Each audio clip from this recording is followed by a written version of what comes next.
Les troupes russes ont attaqué des cibles militaires dans les régions du centre et de l'est de l'Ukraine.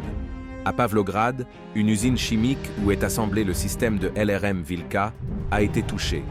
Plusieurs frappes ont touché le club sportif Dynamo à Zaporojhye, utilisé à des fins militaires par les forces ukrainiennes.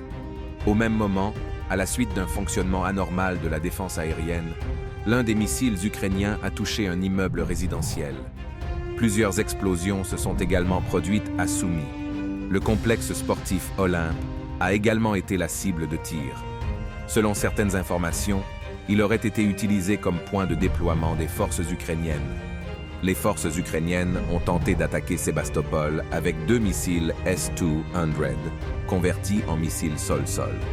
Un missile est tombé près de la base de réparation de la flotte de la mer Noire à Inkerman, le second près du quartier maritime.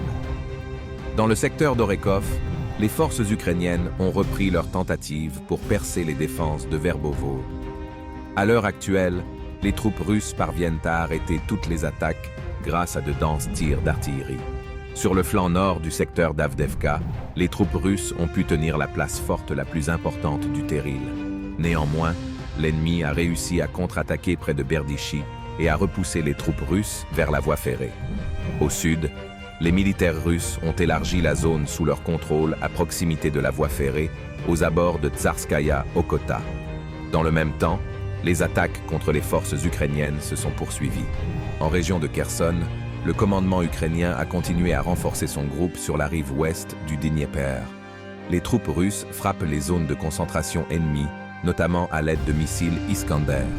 Sur la rive est, les troupes russes ont attaqué les troupes ukrainiennes, qui s'étaient infiltrées jusqu'à proximité de Peshanivka. Plus à l'est, des actions ont été entreprises pour déloger un autre groupe ennemi ayant débarqué près du village de Krimki.